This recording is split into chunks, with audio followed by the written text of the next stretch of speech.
Hi, everyone. This is Glenn Woodworth from the Society in Education and Anesthesia. And today we have another one of our webcasts where we're trying to highlight innovations at different programs around the country so that perhaps you can take advantage of some of these exciting things that are going on. So today I'm super happy because I get to interview one of my colleagues. Her name is Leila Zuo, and she is one of the assistant professors here at Oregon Health Science University. She's also the assistant program director for the residency program. And she's been doing some really exciting stuff in this time of COVID. And I thought it would be great if we could all hear a little bit about her project and how it's been going. So Leila, welcome, and thanks for being on this SCA webcast. Thank you so much for inviting me to speak about my project. I'm super excited about it. Awesome. Well, I always like to start out a little bit with the basics, which is, what was the problem that you were trying to solve with your project? Now, I think that COVID-19 really presented a challenge for most people in academic medicine. For our program, our hospital went into modified operations, which meant that all elective procedures were canceled. And it was also the perspective of the education office staff that we were concerned for learner safety during this period of time. So we actually changed the way we scheduled the learners. So we had more of them scheduled at home, and also, just due to the cancellation of surgeries and potential quarantine, there were limited opportunities for clinical learning during this time. And so, additionally, the faculty were also picking up slack in terms of the clinical work since most of our learners were at home. And so this, we had two goals. We wanted to optimize efficiency. So how could we pool limited resources to support resident learning across multiple programs, and how could we provide a daily structure to learners who are at home? And I thought this was particularly important because, this issue was felt to be a nationwide issue and an urgent problem to fix. Okay, so I think we'll come back to that a little bit because you said something interesting, which was pool limited resources for resident learning.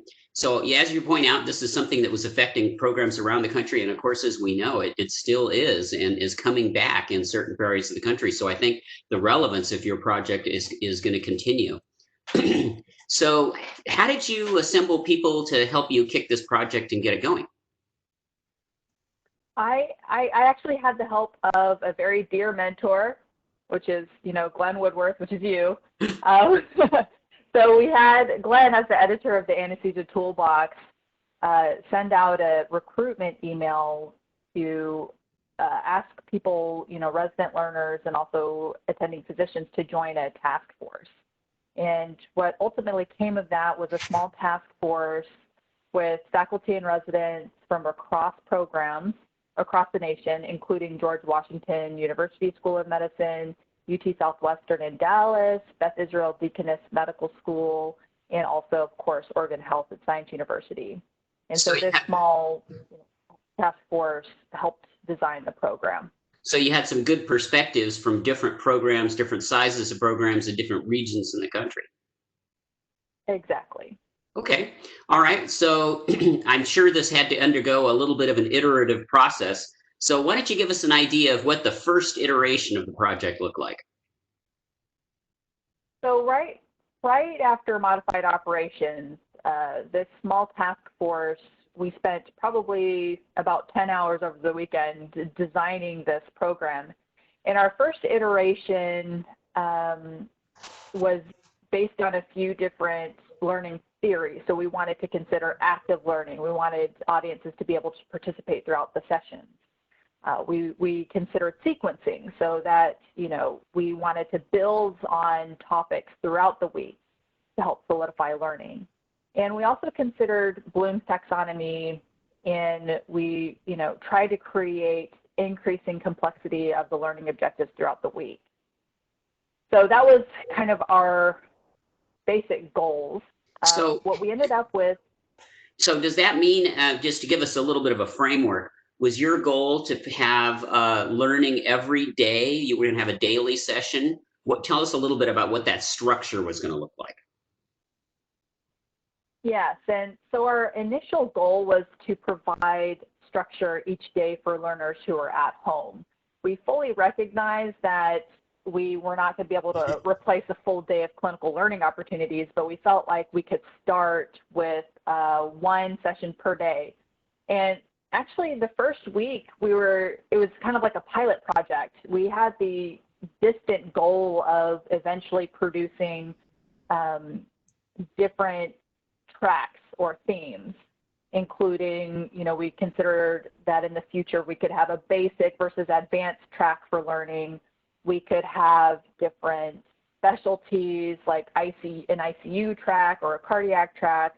And so the first week was kind of a pilot. So we put together one session, 1 hour-long session per day, and we had that first week under a single theme of obstetrics because we felt like we could find topics that were applicable to both senior and junior learners, and we could build on that topic on a daily basis through the week to help solidify learning.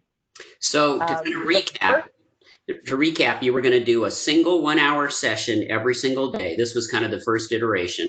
It was going to be national. You were going to invite participation from residency programs across the country, invite them to participate. It was going to be a session you were going to hold at a specific time each day?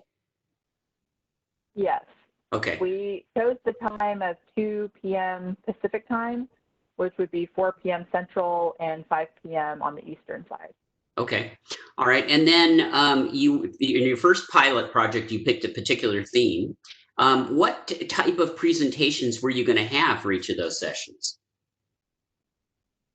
We brainstormed several different types of sessions, but for the first week, we chose problem-based learning discussions, a journal club, and a quiz-based session. The reason for that is we needed to implement this session very quickly, and rather than rely on presenters to come up with their own presentation materials, we actually relied heavily on pre-existing peer-reviewed materials from the Anesthesia Toolbox. But the faculty member or whoever was running the session wasn't required to use that. They certainly could use whatever they wanted. If they had a lecture, they had some stuff they wanted to use, they could do it. The toolbox you were just using as a backup, that here were some things you could use if you wanted to. Is that correct? Yeah, that's correct. Okay. All right. And then I had a kind of question about who were you going to have as your presenters? Was your mostly going to be faculty, or was it going to be residents? Or how did you decide on who your presenters were going to be? We brainstormed 3 roles at the beginning. So one would be a presenter, and we envisioned this role being from being resident held. So we wanted the sessions to be resident-led as an opportunity for resident learners to lead on a national platform. We had a second role of a faculty facilitator. So ideally, these were faculty members who were experts in that area or that topic, who could add into the discussion with recent articles or clinical experience and things like that. And then the third role we had brainstormed was that of a moderator, so an experienced person to help lead the sessions, because at the beginning we were concerned that there might be quite a few technical difficulties, that people would not be able to easily transition to a virtual platform rather than the traditional in-person platform. Well, that brings up a good technology question. What technology platform were you using, and how did you let everybody know what your sessions were, what your schedule was going to be, those kinds of things? So we trialed over that first weekend a couple different platforms, including Zoom and WebEx. And we ended up going with WebEx because Oregon Health and Science University has a subscription, and it allowed us to potentially host meetings with hundreds of people. We weren't exactly sure how many people would be tuning in, but we wanted to make sure that there would be hundreds of people could join if they wanted to. Additionally, after there was no time limit for the session, so in other platforms, the free membership would time out after 60 minutes or so it wouldn't allow for a longer session. And having the subscription with a WebEx also allowed us to record the sessions for later, so we could build a repository of videos. So that's how we came across with using WebEx as our main platform. I think there was a two-part question. I can't recall what the second part of that question was. Well, I'll kind of follow up on that and say, so that was, thank you for describing the technology platform. But I guess you probably also had an issue of, how do you recruit people for to give your presentations, how to let people know what the topics, what the schedule was, what was going to be discussed each week in case, participants wanted to pick and choose. So let's start with the first is, how did you try and recruit for those three roles that you described? So it was a joint effort. So, Glenn, you sent out emails eliciting people to participate, particularly faculty members, and also kind of letting people know of this new innovation. And we also posted the information directly on the front page of the Anesthesia Toolbox. One other thing that helped increase our participation was actually making the Anesthesia Toolbox free for that period of time, so that more people could participate. We created a Google spreadsheet of the schedule so that people could sign up, and we posted that schedule within the learning session at the beginning and end of the session, and verbally recruited people who were participating to please sign up. The sign-up sheet was also located on the Anesthesia Toolbox. What we later encountered was that actually not very many people were willing to sign up and be responsible for material. So I started to reach out directly to people who I noticed were coming to every session. And actually everyone who I asked said yes to becoming a moderator or to helping out. So that was kind of also an interesting thing that came out, was like, actually it was hard to recruit people. It was actually very hard to recruit people to fill these roles. Okay, well, let me go back to two things. The first thing was, so the Toolbox did have free program memberships. So during this time period of COVID, there were probably about 90 programs that were using, might even be more than that, but so somewhere around 90 programs were using the Toolbox. And you were just using that as a convenient platform because it already was existing to be able to communicate. So you posted out on the Toolbox a schedule of suggested topics and the roles that needed to be filled, and it was open to anyone, any faculty member or any resident that wanted to sign up. So that was one thing. And also you posted the schedule so that everyone could see, what was going to be happening on Wednesday, what was going to be happening on Thursday. And then just to recap there, you said one of your challenges was anticipation was that you'd get a lot more resident participation in signing up to be the presenters. But ultimately, you didn't find people from a grassroots just, signing up. You actually had to do more recruiting, either personally or through your network of colleagues, reaching out, trying to solicit to get presenters. Is that right? That is correct. Okay. All right. Now I have a better understanding of how that worked. All right. Well, tell us how that first week went. So you've got this, you've got a schedule. You're going to be doing an OB PBLD on Wednesday at 2 o'clock. Well, how did it go, and what kind of people showed up? Let me preface this by saying I got the times wrong. We actually did that at 1 p.m. Each afternoon, and we're transitioning to a 2 p.m. because I think that would be more accessible for people around the nation. But anyways, so the very first day, the Monday on the week we started, we really were not sure what the participation would be like. I was honestly expecting, people from my own program who are at home, so maybe 15 to 20, to 30. And that first day, I think we hit 50 to 60 participants, and they did come from programs kind of all over, which I thought was very inspiring. And so we had an average during the peak time for this session, maintained over 100 participants per session. Our largest session one of our most popular sessions was actually an update from an ICU physician on the state of COVID, how to treat it in the ICU, and that had 165 participants. Wow, so that's pretty good. So I think it's I think it was pretty successful. There's been some decline since then for a few different reasons, I think. But I think we kind of proved that it's feasible to have this type of national learning session. Okay, so you saw a very rapid increase in the number of participants, of the residents attending the sessions, and then I think you've mentioned that recently you saw a little bit of a decline as the COVID started to not be as quite as serious as an issue as it was back in March and April. We'll have to come back to that because I think we'll have to talk about your future directions. Now, you probably have to tell us a little bit about how you ran those sessions. Let's talk about the specifics of how did you run a PBLD over a WebEx platform, and how did that work? Sure.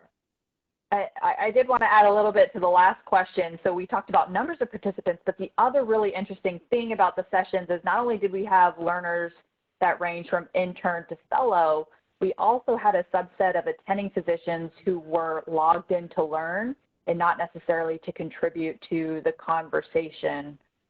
We also had a few anesthesia assistant students too. So the audience was broader and more varied than initially anticipated. In terms of running a PBLD online, we ended up coming up with a best practices list of suggestions that we kind of put together after receiving feedback. And we found that, there were some disadvantages. So PBLDs are traditionally run in a small group, so that you can have a lot of, back and forth, and each member of the small group can participate in the discussion. And so, we're kind of faced with the issue of, okay, we're running a problem-based learning discussion, but our group is actually ranging up to 100 plus people in it.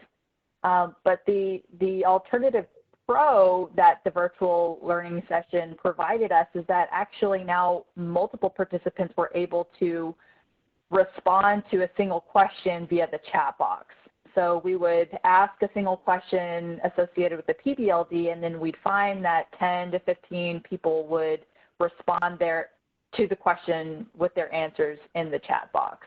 So let me make sure I understand this. So this was probably true for both lectures or PBLDs or other styles. You had the presentation going on in the video window, but then simultaneously you had active participation going on via the chat box. Is that right?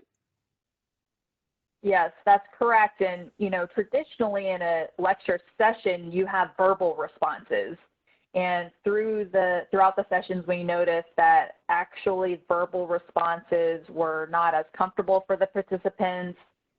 Really, we only got verbal responses if we directly elicited a certain person to speak up. But most of the time, people felt way more comfortable putting in their answers into the chat box. So that we found. Go ahead. Oh, no, I was just. Okay, sorry. So how did that, obviously that might have been difficult for a presenter to, be managing their presentation, but also trying to pay attention to the chat box. How did you address that? Yeah, so that was the role of the moderator. So, we kind of would break out the roles before the session. And so we would tell the presenter, you're going to be in charge of running the PBLD, asking the questions. The moderator will help you out by reading in the chat box and making sure that responses from the chat box are addressed. And so that helped the presenter kind of focus on the PBLD and making sure the right answers were said and summarized and things like that. We did have some rock star presenters who were able to do it all, but we always tried to have a moderator present to help review the chat box. The other nice function that they served is there was a small subset of people who were calling in to the meeting, so they did not have access to read people's responses. And so the moderator would also kind of call out what people were answering there. So I just, sorry, I hate to keep interrupting you, but you're saying so many interesting things, and I want to make sure our audience understands it. So it sounds like that you had your moderator looking at the chat box while a presentation, a lecture, or PBLD was going on, and they would pick out things out of the chat box, like a question, a good question that was answered, and repeat it out loud, so the people that were just calling in would be able to hear the question, and that the moderator was responsible for bringing that question to the attention of the presenter, so that maybe it could be addressed or answered. Did the moderator also, I assume there was some back and forth going on in the chat, that there might be faculty members or other residents that were answering questions that were going on in the chat. How were those addressed? Yeah, so some sessions there almost seemed to be a secondary discussion going on in the chat box. And by that I mean that maybe a learner would present a question and an additional faculty facilitator would answer it with a link to a relevant paper or something like that. And the moderator would often highlight those learning points. Occasionally it was kind of, two separate discussions going on. The moderator didn't always verbally say that information out loud. So it really kind of depended on the situation. But the moderator's main duties were to, number one, help the session go smoothly. Number two, help the presenter who may not have presented in this type of format before, help them. And then number three, keep an eye on the chat box to either make sure that relevant points were discussed in the chat box or the answers were verbally said, and to provide a summary. But it sounds like the chat box opened up a whole new avenue of learning that was going on in the chat box. If you're saying that people were posting relevant articles and answers to questions or bringing up additional points that maybe the presenter didn't bring up, is that right? Yes, and you're highlighting exactly our experience in that the chat box was almost a new thing in itself. Of lots of things were going on in the chat box. We had a lot of social support, people saying, great answer, I really like the way you answered that question. We had learners participating and multiple learners being able to answer the same question at the same time. We had faculty members putting in additional information, and we just had a sense of community, I think, through the chat box. People, commenting on, oh, your pet is so cute in the background. And, so it wasn't all business in the chat box, but I think it really opened up an opportunity that you don't typically see in a traditional in-person lecture. Now, just in terms of the enduring materials, I understand that you video recorded the sessions so that people missed them were able to see the session later. But were they able to see what was going on in the chat box? Would they get access to that extra learning, or how does that go when you look at the video? The lectures are recorded, and when you play them, they simultaneously play the chat box content. So people did have access to the chat function. Okay, that's awesome. All right. Okay, well, that's great. Let's kind of talk a little bit now about maybe some of the challenges. You've already touched a little bit on them, but what did you see as the challenges of trying to put on a national education learning session every day of the week? How did that, what were some of your challenges? There were a few challenges. So, scheduling across multiple time zones, we tried our best to pick a time that was feasible for most folks. But, 1 o'clock in the afternoon on the West Coast, if you're not, scheduled to be at home, that was difficult that was a potential difficulty that's hard to overcome. A really big one for me was recruitment of presenters. It'd be, it was a very common concern of mine to, have these empty slots waiting to be filled, kind of looming overhead on a weekly basis. So recruitment of presenters and faculty facilitators was a big issue, seeing as how the sign-up sheet was not enough, even emailing out multiple times. Not very many people were lining up to sign up for the sessions. So multiple rounds of recruitment emails, using my network to personally reach out to people, using Twitter. Recruitment still remains an issue. Okay. There have been some changes to the program. So, the once-a-day session, while I was afforded some non-clinical time to work on, once that non-clinical time, kind of reverted back to normal, I had to make some changes to make the program more sustainable for myself, which initially went to a weekly session, and then now it's going to change to a monthly session.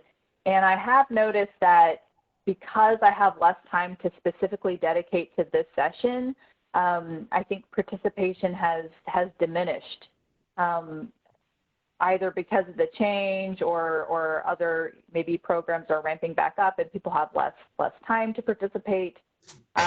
So retention of participants with changes to the program has been a challenge. And then, for me, I worked very hard for that, for several months, and it was very challenging. I don't think there's enough time in the day to work on the project, plus perform my clinical duties, plus perform my administrative duties as the assistant, residency program director. So, the amount of time to coordinate, to recruit, to update websites, to update the recorded sessions, to keeping tabs on participation, to emailing out feedback, those were too much for one person to bear. Interestingly, technical difficulties, which was our biggest concern, was actually rare. There weren't that many technical difficulties with the meeting platform. Okay, well, that's good. It sounds like make this project sustainable. If it was something that needed to, let's say things get bad with COVID again, and we need to go back to more online education, that we're really going to need, a commitment from programs around the country to help step up with things like recruitment of presenters, so that it wouldn't be so much of a burden for a single person. But I understand, though, that you got a lot of feedback. So the people that did participate in the sessions actually found them quite valuable. Can you tell us a little bit about some of the feedback that you were getting? Yeah, of course. So, of course, the trainees loved the sessions. We asked for feedback on a session-by-session basis, and a lot of what we received back were very positive. So I've got some quotations, keep it up. This is such a phenomenal resource. I'm finding these sessions to be really interesting and a very important part of my education, particularly during these days of lockdown and quarantine. Please keep it up. Excellent format. Seems like learners are well engaged. I'm a little suspicious that came from a faculty member because, learners don't usually call themselves learners, but great job so far and great job at incorporating feedback, maybe more pictures and diagrams with PBLD reviews. So the feedback was overwhelmingly positive from the learners. Anecdotally, from faculty who were presenting, I think they really enjoyed the opportunity to give a lecture on a national platform. I think for someone who is interested in promotion, that is a unique opportunity. And I think that faculty in general just enjoyed being able to engage learners from other locations, to be able to reach a national audience. I think that was a very big positive. I think it was a positive for the learners as well, is that they were getting to see faculty it was almost like getting a gram rounds every day of different presenters from around the country, and learn from others, including interacting with their colleagues from around the country. Correct.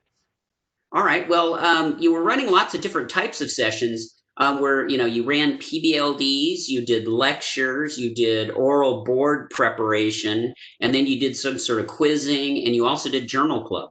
So were there any of those sessions that worked better in this platform, and maybe some that didn't work so well? Can you tell us a little bit about that? So I have anecdotal experience, and I also have survey data that is currently undergoing analysis. But, we examined satisfaction from participants regarding these different sessions, and we actually found that people really enjoyed the traditional lectures. They also really enjoyed oral board prep and the PBLDs. In terms of sessions that did not work as well,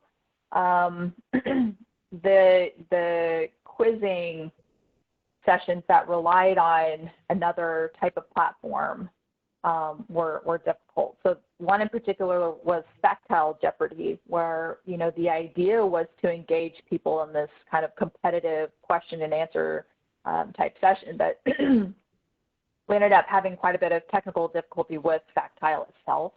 Kahoot was a different type of Jeopardy platform or quiz-based platform that worked better, but there was still some issues with, you know, people joining in late, not being able to sign in and participate, and issues like that. I didn't have a high number of sessions for Journal Club to draw many conclusions from, but it did seem that any advanced reading, I think it was challenging maybe for people to complete. Well, so I probably, think the most that's probably not different than regular Journal Club at our own institutions, that a lot of people right. show up without having read the articles. So I can see that. Right. Yeah. So the technology didn't overcome our problems with running a Journal Club. All right. Well, I've heard that you started to transition this project as more and more trainees went back to work, and were out of quarantine or starting to go back to clinical duties. That you began to ramp down. You changed this to a weekly session, and then possibly going even to a monthly session. What are your takeaways from this project? You know, so now that you've done it, what advice do you have, or, you know, anything for our SCA audience? You know, I think the biggest takeaway from the project is that we created a product that people really like. So like I said, I'm working on a mixed methods study, you know, manuscript preparation. But just to give you a sneak peek, you know, 94% of participants would recommend this session to their colleagues. 94% said that participation in these sessions added value to their overall anesthesia training experience.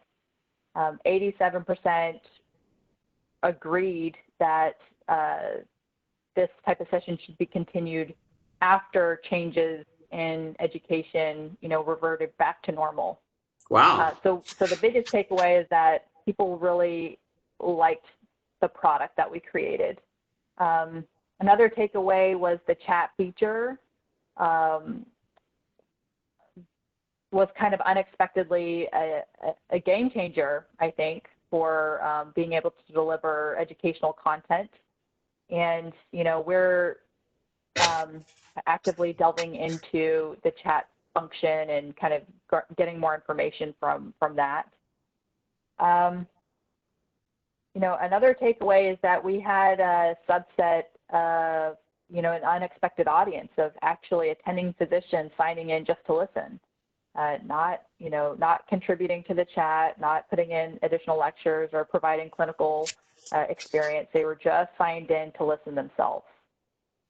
And then the last takeaway, which I think is the most important, is that, you know, while this project started out to bridge a gap of learning, it actually bridged another unexpected gap, which is departments tend to be very insular in what they teach. So learners are going to learn how things are done at the institution they train, which may be, you know, pretty different from practice patterns at other institutions. So, you know, the biggest takeaway is that providing this type of national platform for people to learn how things are done at other institutions, I think was huge. Well, I don't think people realize, too, that this daily session that you were running was actually part of a larger project that you were running simultaneously which was at OHSU, you were trying to run a project for all of the learners that were at home, all the anesthesia learners that were at home. And that served as there was some sort of combination of, there was self-guided study that they were doing. There were some resident-led sessions that they were doing, like, keyword practice or other topics. And then so you had about content that was covering about a half a day. Is that correct? Yeah, several hours a day, and we kind of wanted to provide a rubric for learners to say, okay, in a normal day you get 10 hours of clinical experience. What are the kind of things you need to be working on at home to sort of replicate or do your best to replicate that type of learning? So they had a structure every day of the week about what was going on at what time. Is that correct? Can you just give us a quick overview on what that structure looked like? Yeah, so the morning started out with, recommended self-study time. They had a couple of sessions throughout the day where they're supposed to meet and go over keywords, and the learners were supposed to sign up for presenting these types of keywords. There was also one session per day of problem-based learning discussion over a topic that we picked out. And then the third hour of group session work was the participation in this hourly national meeting. And then we also recommended, X number of hours of self-study time throughout the day. And there was some flexibility in this because, some learners had kids who were at home because school is canceled and daycare is canceled. So there was some additional flexibility in that schedule. What kind of self-study did you direct them towards? The self-study, we recommended some rotations that learners are on have a very robust study guide on the Anesthesia Toolbox that range from lectures to modules to podcasts. So for learners on those specific rotations, we ask them to go through the study guide. I'm a regional anesthesiologist, and I'm the course director for our basic and advanced regional rotations. And so I also roped in the fellows to lead those problem-based learning discussions so that they had a role in teaching. So those were the resources for rotations that had a specific study guide already created. For those rotations that did not have a set study guide, it was kind of a mix of, the CA1s have this specific curriculum that's on the Anesthesia Toolbox. And so I asked that they incorporate a lecture or PBLD specifically from that theme so that it would match up with their didactic learning for that week. But, that didn't, there are not enough themes for every week to have something like that. So it was kind of a mix of, sometimes it was a little bit random. Okay, but it was the best we could do with the time we had. So at least you had a structure, of a mixture of self-guided study and group learning every day that was outlined for the trainees that were working at home, and then also participation in this national session that was going on every day. Well, that sounds like quite a project. Maybe as a parting shot, while my dog is barking in the background there, that you can tell us a little bit about, well, what do you think the future, what's your crystal ball say about this project going forward? I am just so excited and invigorated by the idea of having this national learning session. And so what I'm hoping to do is, I talked about this study that I'm, currently analyzing the data for. That study is covering survey data and also chat engagement. What I'd really like to do is put that information together and bring it to kind of a national group, such as the Society of Academic Associations of Anesthesiology and Perioperative Medicine. And if I could get national support to help out with this effort of creating a regular national meeting, I was thinking about renaming it the National SAW-PM Learning Rounds. If I could get help with it, I think it could turn into something very successful. So of course, my reason for doing that is for continuing the program is twofold. The impacts of coronavirus, as you said before, still going strong. We're seeing a resurgence in some areas, so learners are still being impacted right now. And, even if they did go back to normal, there's a high chance that it could recur next season. Secondly, even if things go back to normal, there's still that additional benefit of having that national platform for learning. The learners would be able to get exposed to national experts in that specific area field. And presenters nationwide would have access for a national audience. So I think that there's a lot of opportunity here. At my program, I've incorporated it into our resident academic half day. So on a weekly, every week we have a half day dedicated to resident learning, where the learners are protected, they're relieved from clinical duties to learn. And so I have incorporated this session to those Wednesdays. And the goal would be that when I have this national session, it would be on the same topic or theme that they're covering during their academic half day that week. All right, so it sounds like you got a great project. You got a lot of great feedback. You had to overcome a bunch of challenges to get it going and keep it going. It sounds like that the technology worked out okay, and that learners were getting still good learning going on in a virtual environment.